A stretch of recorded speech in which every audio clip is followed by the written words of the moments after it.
55페이지, 56페이지.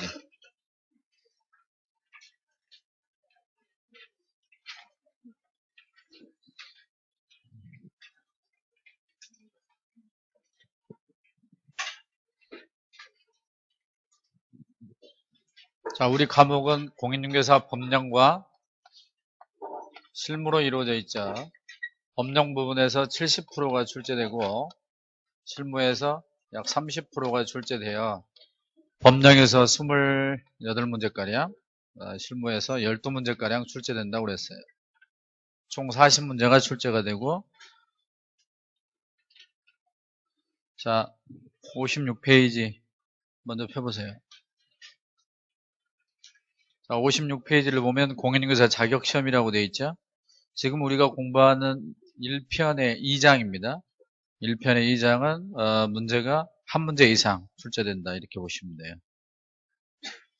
먼저 56페이지 제2절 자격시험 관련해서 보겠습니다. 먼저 볼 게 이제 시험 시행 기관장이에요. 따라 해봐요. 시험 시행 기관장. 시험은 누가 실시하느냐? 원칙과 예외로 나뉜다고 그랬어요. 시험은 원칙적으로 특별시장, 광역시장, 도지사, 그러니까 시도지사가 시험을 실시하는 거예요. 그러니까 서울시 따로, 경기도 따로, 인천 따로, 충청북도, 충청남도 따로 이렇게 시도별로, 그러니까 서울시장이, 경기도지사가, 충남도지사가 출제위원을 따로 임명해서 시도별로 시험을 볼 수 있다는 거예요. 그런데 이렇게 시도별로 시험을 보게 되면 시도별로 시험이 어려울 수 있고 쉬울 수 있고 지방마다 편차가 있을 수 있어요. 그래서 그 균형을 맞추기 위해서, 전국적 균형을 위해서 국토교통부 장관이 직접 문제를 출제하거나 시행할 수 있다. 다만 국토부 장관이 직접 문제를 출제하거나 시행하려면 정책심의위원회의 의결을 거쳐서 해야 돼요. 그리고 이 시도지사나 국토부 장관이 시험을 직접 시행해도 되고, 이들은 다른 곳의 시험을 위탁할 수도 있어요. 이때 위탁받을 수 있는 곳은 두 가지. 그러니까 협회와 공기업 쪽으로 위탁할 수 있습니다. 그래서 지금 현재 실제로 한국산업인력공단으로 위탁 실시하고 있죠. 시험은 그런데 누가 실시했든지 간에, 그러니까 서울시장이나 인천시장이 실시했든 국토부 장관이 직접 시험을 시행했든 위탁 실시를 했든 합격자에 대한 자격증의 교부, 시험에 합격을 했을 때 합격자에 대한 자격증을 교부하는 거 누가 교부해요? 시도지사가 교부를 합니다. 따라서 국토부 장관이 직접 시험을 시행했다 하더라도 합격자에 대한 자격증의 교부는 시도지사만 하게 돼 있어요. 책을 보겠습니다. 56페이지 네모 1번 시험 시행 기관. 밑에 1번 원칙. 공인중개사가 되려는 자는 밑줄 쳐 특별시장, 광역시장, 도지사, 특별자치도지사. 그러니까 줄여서 뭐라고 그래? 시도지사. 시도지사의 동그라미. 시도지사가 시행하는 자격시험에 합격해야 된다. 2번 예외. 가로 1번 국토교통부 장관의 동그라미. 국토부 장관은 자격시험 수준의 균형 유지 등을 위하여 필요하다고 인정하는 때에는 대통령령이 정하는 바에 따라 직접 문제를 출제하거나 시험을 시행할 수 있어요. 다만 가로 2번 국토부 장관이 직접 자격시험에 문제를 출제하거나 시험을 시행하려는 경우는 공인중개사 정책심의위원회 밑줄 정책심의위원회 의결을 미리 거쳐야 된다. 이때 의결은 사전 의결이에요? 사후 의결이에요? 사전에 미리 의결을 거쳐야 됩니다. 그 다음 3번 오른쪽 시험 시행 업무의 위탁. 시험 시행 기관장의 동그라미. 시험 시행 기관장이 뭐뭐예요? 시험 시행 기관장이 누구누구? 시도지사 또는 국토부 장관. 이들이 시험 시행에 관한 업무를 위탁한다면 둘째 줄 공기업과 준정부기관의 동그라미. 앞으로 여러분들은 공기업과 준정부기관을 합쳐서 그냥 공기업 이렇게 받아들이고, 협회의 동그라미. 크게 몇 가지로 위탁할 수 있어요? 두 가지로 위탁할 수 있습니다. 다만 시험 시행 기관장은 시험의 시행에 관한 업무를 위탁한 때에는 위탁받은 기관의 명칭, 대표자 및 소재지와 위탁 업무의 내용을 관보에 고시해 줘야 됩니다. 그 정도면 됐어요. 그 다음 바로 밑에 이제 공인인증서 정책심의위원회가 있습니다. 자, 정책심의위원회는 조금 이따가 보겠습니다. 59페이지로 가죠. 자, 59페이지에 가면 네모 3번에 자격시험에 응시 자격이 있고요. 자, 칠판 보세요. 응시 자격에 관한 한 우리 법은 연령의 제한이 있어요, 없어요? 없습니다. 국적의 제한이, 학력 제한이라든가 이런 게 없죠. 따라서 연령의 제한이 없기 때문에 미성년자 시험 볼 수 있어 없어? 다만 미성년자가 시험을 봐 합격을 했다 하더라도 사무소를 차릴 수는 있어요, 없어요? 그건 바로 결격사유에 해당하기 때문에 그래요. 자, 국적의 제한이 없으니까 외국인도 시험 볼 수 있어 없어? 있습니다. 옛날에는 안 됐어요. 그러니까 옛날에는 미성년자가 시험을 못 봤고요. 그 다음 외국인은 시험을 못 봤는데 지금은 다 풀려 있습니다. 누구나 시험을 일단 봐요. 그런데 우리 법이 시험을 못 보는 사람을 따로 정해놨어요. 이거를 응시불가 사유라고 해. 따라합니다. 응시불가 사유. 시험을 볼 수 없는 사람은 딱 두 가지가 있어요. 몇 가지? 두 가지가 있는데 첫째, 공인인증서 자격 취소가 되었다면 3년간 재취득을 못합니다. 이렇게 이해를 하세요. 운전면허가 취소됐는데 한 달 만에 면허를 다시 따버리면 별 소용이 없죠. 그래서 면허정지 같은 경우는 면허 취소보다 약한 건데 면허정지 3개월, 그러니까 면허정지 90일, 면허정지 120일 이런 게 있잖아요. 근데 면허 취소는 면허정지보다 세요, 약해요? 센 거잖아요. 근데 면허가 취소된 사람이 뭐 일주일 만에 한 달 만에 운전면허 다시 따버리면 안 되잖아. 그러니까 면허가 취소되면 1년간 면허를 다시 본다요. 우리도 좀 비슷한데요. 자격 취소보다 더 약한 게 자격정지라는 게 있어요. 자격정지 3개월, 자격정지 5개월 이렇게 받으면 3개월 동안, 5개월 동안 일을 못 하잖아요. 근데 그 자격정지보다 자격 취소가 더 세요, 더 약해요? 네? 더 세잖아요. 근데 자격 취소된 사람이 바로 자격증 다시 따버리면 안 되잖아요. 그래서 3년간 시험을 못 보게 합니다. 두 번째로는 공인인증서 시험에서 부정행위로 적발된 사람. 부정행위자는 어떤 사람이라고? 컨닝한 사람이 아니고 컨닝해서 적발된 사람이라고 그랬죠. 컨닝해서 적발되면 몇 년간? 5년간 응시 자격을 정지합니다. 좀 길어요. 5년이 너무. 딱 이 두 가지만 시험을 볼 수 없습니다. 몇 가지만? 그런데 이거 말고 우리가 다음 주에 또 배우는 게 있는데 등록의 결격사유라는 게 있어요. 따라해요. 등록의 결격사유. 이 등록의 결격사유에 해당한다는 것은 등록할 수 없는 중개사무소에 취직할 수 없는 사유가 12가지, 법인까지 13가지가 있어요. 다음 주에 배우는데 몇 가지만 써볼게요. 첫 번째는 미성년자. 두 번째는 피한정 후견인, 피성년 후견인 이런 게 있고, 그 다음에 파산자가 있고 그래요. 파산자. 그리고 전과자도 있고, 전과자. 그리고 공인인증서 자격 취소가 되면 3년간 결격사유에 해당하고 그래요. 이거 말고도 많이 있습니다. 제가 몇 가지만 쓴 거예요. 이쪽에 있는 사람은 시험을 볼 수 없다는 거고, 이쪽에 있는 사람은 창업을 할 수 없는, 취직을 할 수 없는 그런 사유예요. 이거하고 따라 존재합니다. 따로. 근데 양쪽에 중복되는 사람이 있어요. 바로 자격취소 3년이죠. 이렇게. 그렇다면 자격 취소가 된 사람은 3년간 시험 볼 수 있어 없어? 없고 취직할 수 있어 없어? 없습니다. 근데 나머지는 양쪽에 중복되지 않죠.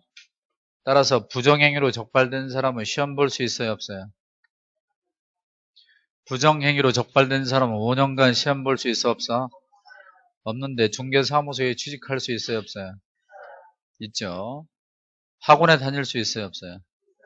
있죠. 모의고사 볼 수 있어요 없어요? 그런데 진짜 시험은 봐요 못 봐요? 못 보죠. 자, 미성년자 시험 볼 수 있다 없다? 있다. 공인중개사가 될 수? 다시 미성년자 시험 볼 수?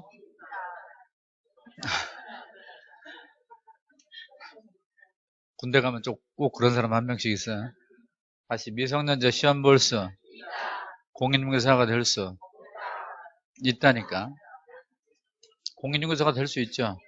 그런데 중개업자가 될 수는 없죠. 취직할 수 없는 거고요. 자, 정과자. 감옥에서 나온 지 1년밖에 안 됐다. 감옥에서 나온 지 1년밖에 안 됐다. 시험 볼 수 있다. 창업할 수는 없다. 취직할 수 없다. 그 얘기예요. 그래서 이 부분이 자주는 아니지만 간혹 이렇게 물어봐요. 이걸 문제로 해서 지문으로 물어보니까 이해를 하고 있어야 되겠어요. 자, 여기까지 마치고 다시 앞으로 가서 공인중개사 정책심의위원회를 보겠습니다. 57페이지.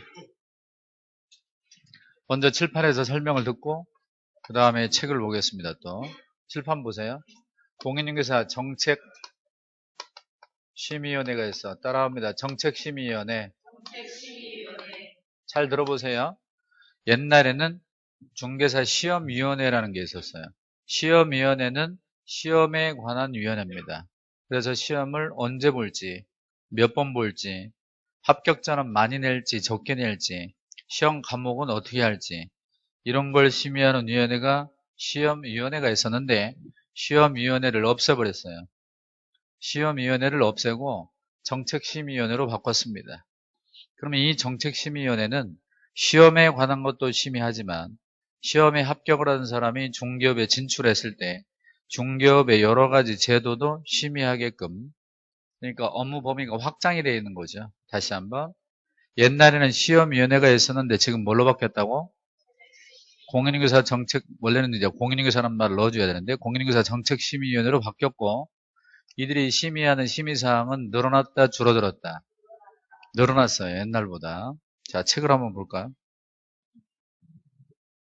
57페이지 보면 네모 2번에 가로 1번, 공인중개사의 업무에 관한 사항을 심의하기 위하여 국토교통부에 묻죠.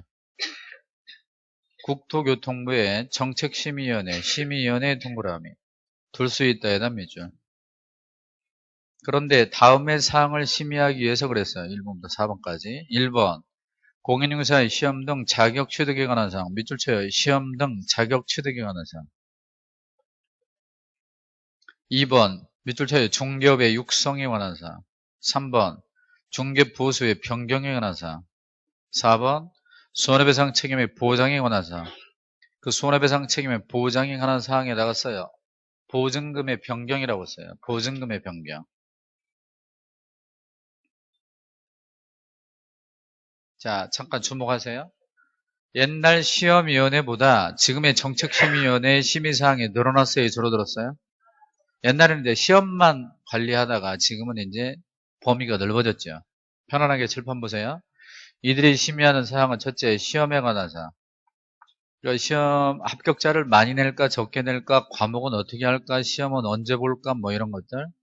두 번째로는 중개업을 뭐 한다? 육성하는 거. 세 번째로는 보수를 변경하는 거. 그러니까 중개업자의 중개업 보수가 너무 적다, 올리자. 너무 많다, 내리자. 체계가 좀 잘못됐다, 개선하자. 이런 걸 얘네가 심의할 수 있고요.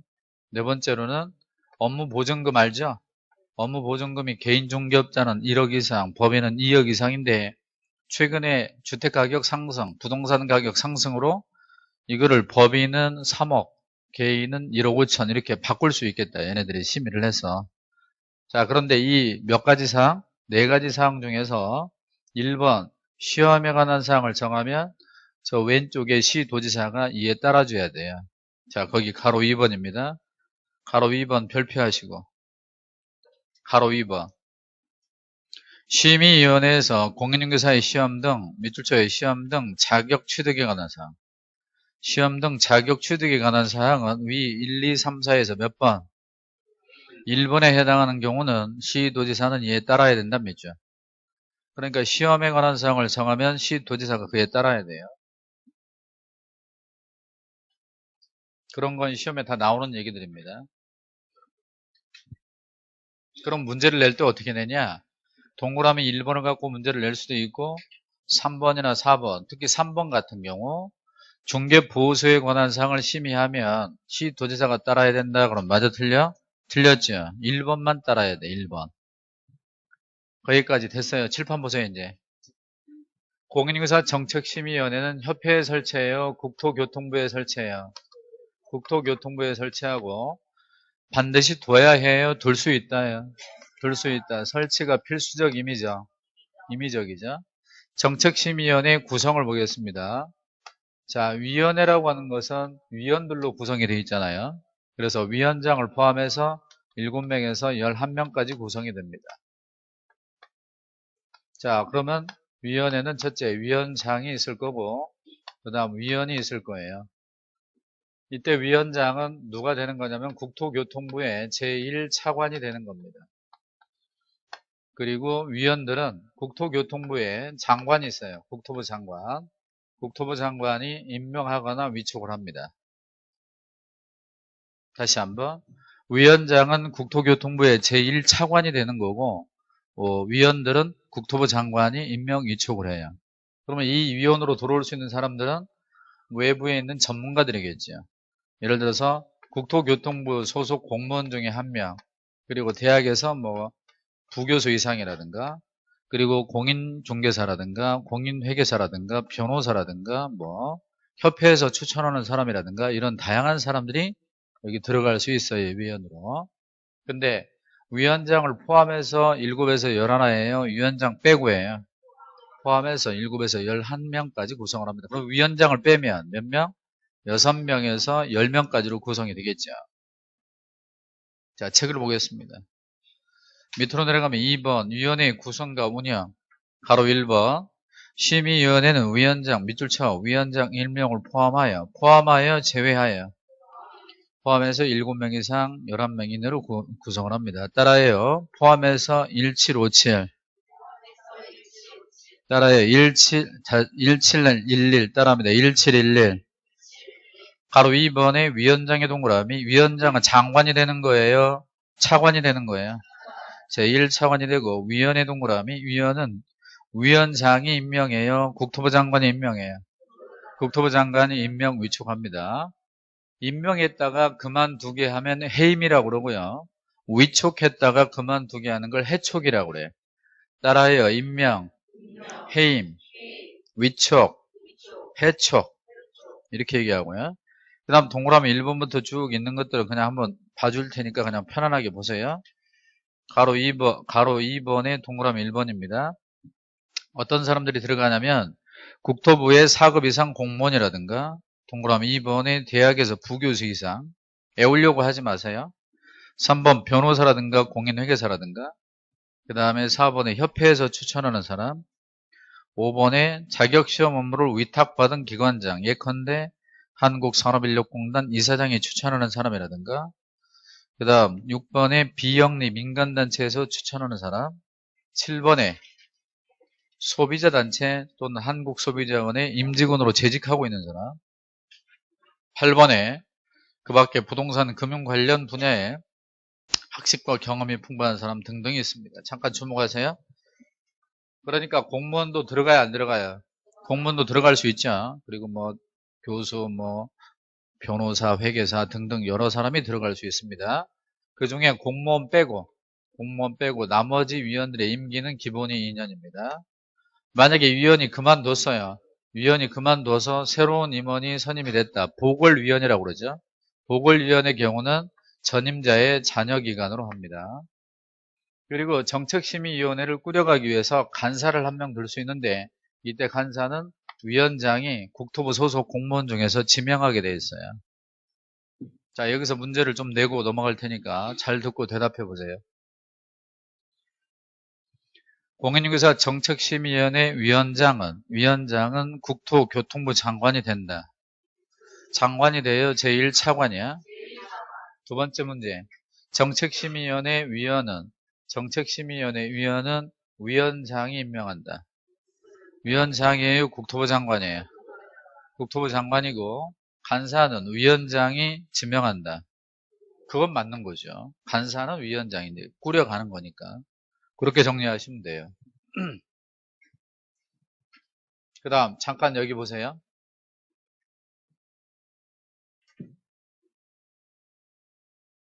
자, 여기 말이에요. 을이라고 하는 사람이 이 절도죄, 폭행죄 등으로 재판을 받습니다. 형사 재판을 받는 사람을 피고인이라고 그래요.